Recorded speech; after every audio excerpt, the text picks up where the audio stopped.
Hey folks, welcome back. No need to be alarmed. I know that it seems like there's just some disembodied voice coming from out of nowhere, but it's me, Ben.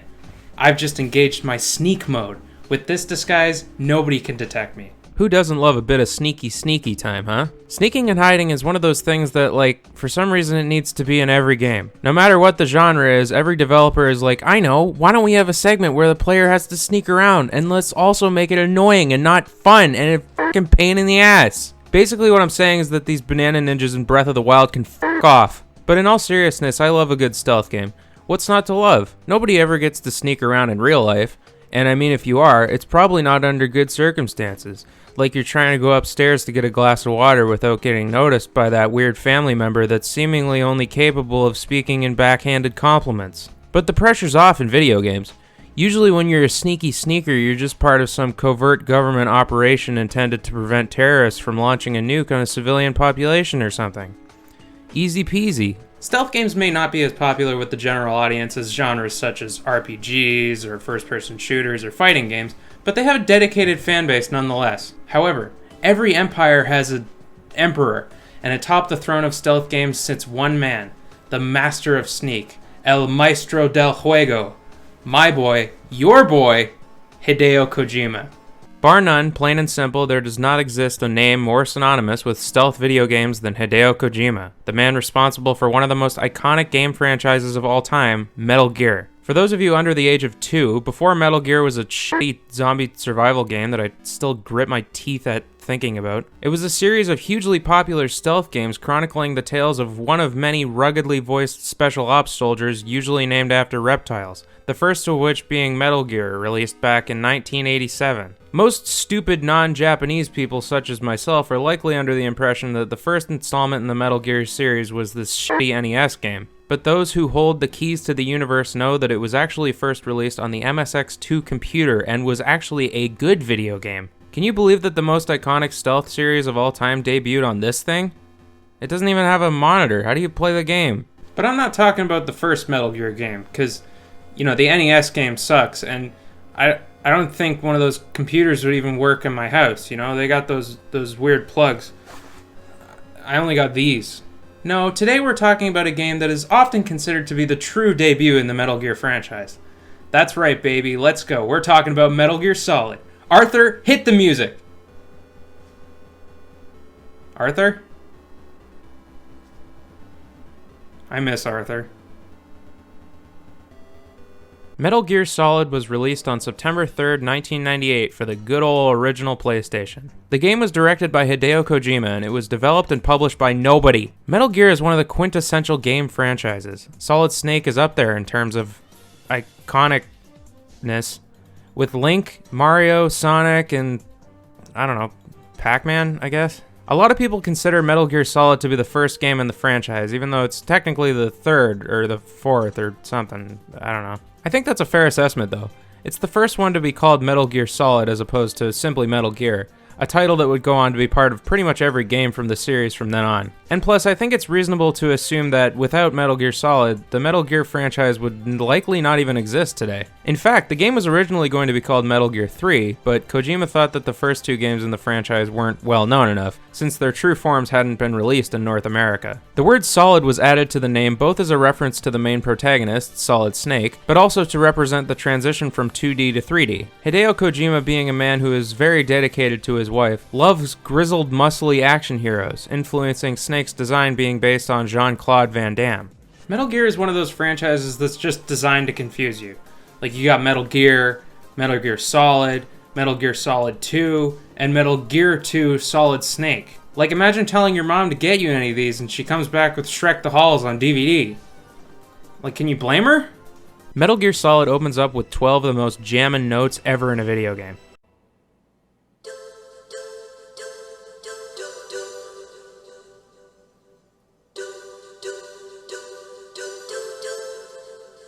The game takes place in the far-off, distant future of 2005. Colonel Roy Campbell explains that Foxhound, a group of Special Forces soldiers led by Liquid Snake, Solid Snake's evil brother, has gone rogue and seized a nuclear weapons facility on an island in Alaska called Shadow Moses.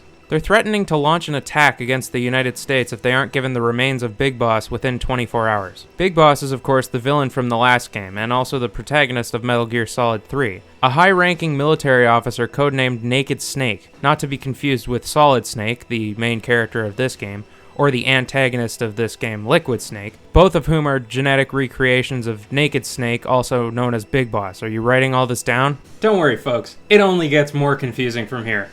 Metal Gear Solid is one of those games where you're having a good old time and then you're stopped by a cutscene and you're like, oh boy, I'm gonna learn more about this engaging and interesting story. And then you watch the cutscene and it's like 20 minutes long and you're like, that was awesome, I understand the plot less than I did before. Anyway, Colonel Campbell is forced to take Solid Snake, a decorated special ops soldier, out of retirement so that he can rescue 2 government officials who are being held hostage by Foxhound. When the game introduces Snake, it shows the name David Hayter, which, considering most games don't credit their voice actors like this, makes you think that Snake's name is Dave. What kind of a dumbass name for a super soldier is Dave? So, where to, Snake? David. My name's David. Okay. So where to, Dave? Oh. Other than the Colonel, you also got Dr. Naomi Hunter, a geneticist who I could have sworn was British, but maybe I'm just fucking stupid. Natasha Romanenko, a Ukrainian weapons expert who gives you tips about weapons in the game. And Mei Ling, a Chinese data analyst who you can call in the codec every time you want to save your game. Also unrelated, but I love Mei Ling, she's adorable. Thankfully for Snake, most of the people involved in this mission are women, because despite being this rugged, no bullshit soldier, he certainly likes to flirt with hot ladies. I just didn't expect a world-class designer of military technology to be so cute. Well, if you make it back in one piece, maybe I'll let you do a strip search on me. I'll hold you to that, Doctor. Yeah, you've got a great butt. No, they're beautiful, compassionate eyes. Anyway, Snake freaky deaky hiding sneakies his way into the cell of Donald Anderson, one of the hostages he was tasked with rescuing. Donald tells Snake about Metal Gear Rex, a giant nuclear-capable mech robot that Foxhound intends on using for their terrorist attack. The reason Foxhound is holding him and Kenneth Baker hostage is because they each have a code to activate the weapon. We also learned that Psycho Mantis, a member of Foxhound, has psychic powers, which is how they got Anderson's launch code. He also says that Kenneth Baker has 3 card keys which can be used to deactivate Rex. He gives you a key card to unlock certain doors and then he gets hit with a mean case of sudden unlife. After a shootout with a bunch of guards, Snake notices that the one guard has a really nice ass and then experiences some Psycho Mantis hallucinations. Later on, Snake finds Kenneth Baker tied to a ceiling beam surrounded by a bunch of tripwire armed explosives, and now we get to fight the first boss and the first member of Foxhound, Revolver Ocelot. The boss fight basically involves running around and shooting at Ocelot when he stops to reload his gun. A kinda neat thing about this is that there's a little bullet counter in the heads-up display. You really gotta be paying attention to the meter and also to what Ocelot is saying during the fight. After you beat Ocelot, a disappearing Power Ranger slices his hand off and then fucks off, leaving you with Baker. Baker talks for a year about Metal Gear and then he gives you his level 2 keycard and also a disc containing all the data for his involvement with the project. Unfortunately, Kenneth is utterly useless. He doesn't have the 3 cards to deactivate Rex because he gave them to that guard with the fat ass, and he can't remember her codec number. At this point, you're required to get in contact with the woman Baker mentioned. He said that her codec number is on the back of the CD case, and yes, he means the back of the actual PlayStation game case. Anyway, Sneaky Snakey calls up the number and it's Meryl Silverberg, or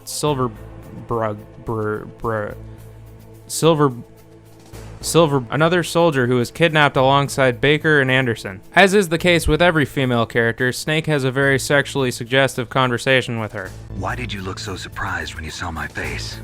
Because you look just like him. You mean the terrorist leader, Liquid Snake? Yeah, you know him?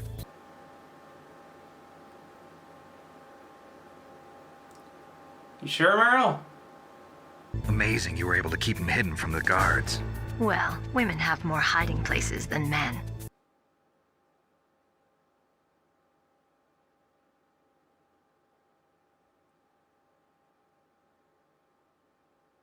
Later we catch up with Cyborg Ninja, who cut off Ocelot's hand, and we get to experience the greatest cutscene in the history of human existence.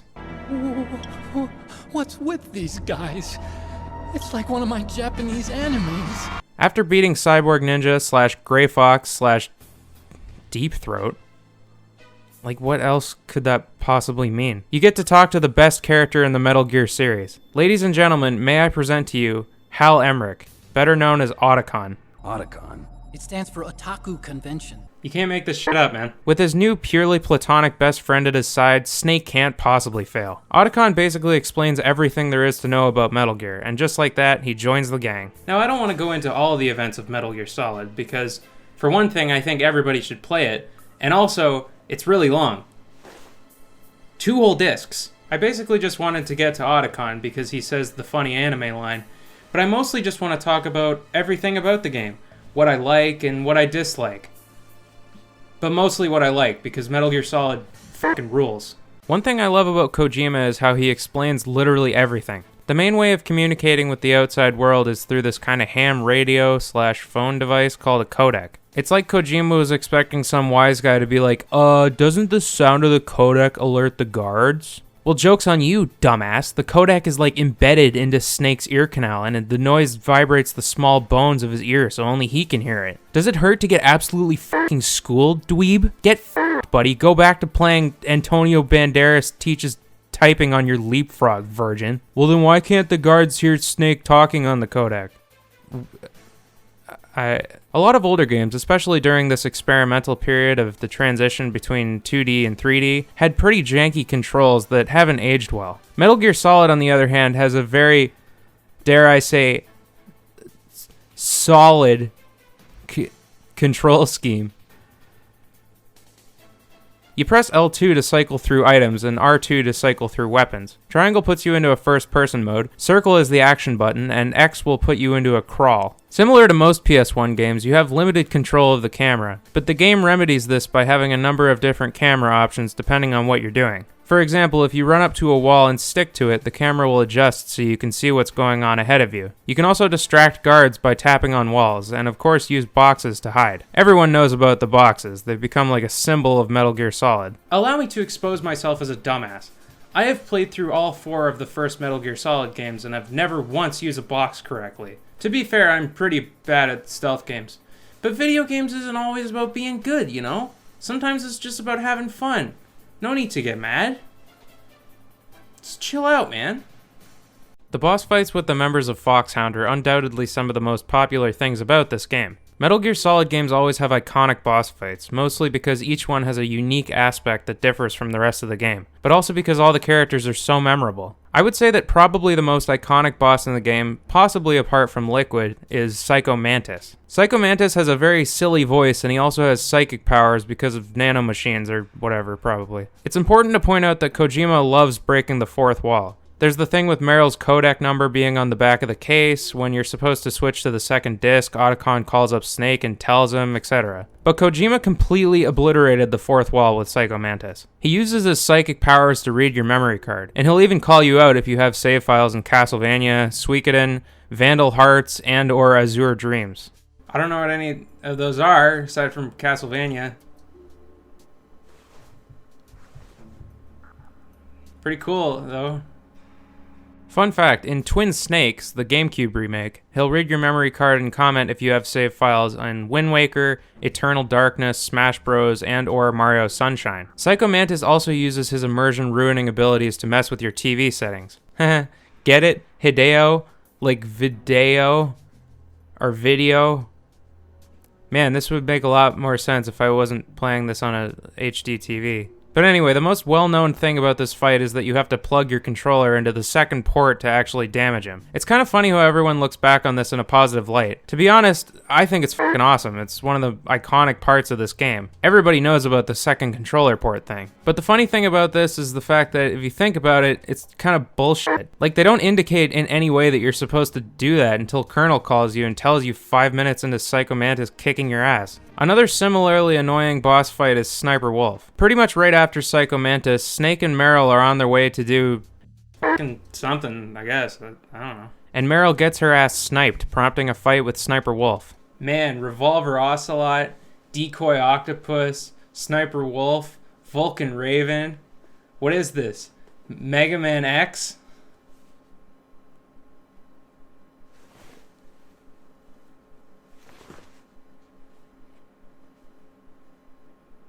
You have to beat Sniper Wolf by, sniping her. Unfortunately, you don't have a sniper rifle at this point, so you have to go acquire one. Lucky for you, nobody fucking tells you where it is. The gun is located way back in the armory, around the area where you fight Revolver Ocelot, the first boss. And the only real way to figure that out is to personally call Otacon yourself. But if you don't think to do that, you're just fucked. But these two boss fights are really the only criticisms I can come up with about Metal Gear Solid. And at that, they're very minor nuisances in an otherwise masterpiece of a game. One of the things that really pulls me in about Kojima is his writing. Okay, wait, hear me out. The Metal Gear franchise is known for having an absolutely bananas storyline that has so many complications and nuances and characters who are all the same character but not actually, that I would be surprised if Kojima himself knew what the f was going on here. But that doesn't make the story bad. Sure, it's confusing, and Kojima writes like he's never interacted with a real human being before, but the world and the characters that he's created are just so interesting and full of life that you can't help but sit there and listen to the cutscenes or the half-hour-long codec conversations. Not to mention the game's constant, sudden comedic elements out of nowhere. Considering this game's outward appearance as a serious, politically driven story, the characters constantly say the stupidest shit, and it just makes you love them more. It's like Leon's stupid one-liners in Resident Evil 4. Sure, they're silly, but like,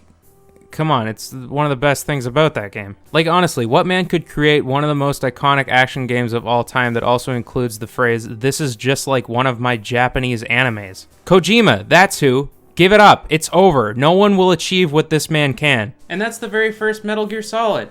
It's one of my favorite games of all time, and I think it's fair to say that it's one of the greatest games ever made. So if you got a PlayStation or a PlayStation 2 or a PlayStation 3, slam that bad boy right in that slot and have a good old time. I give Metal Gear Solid good.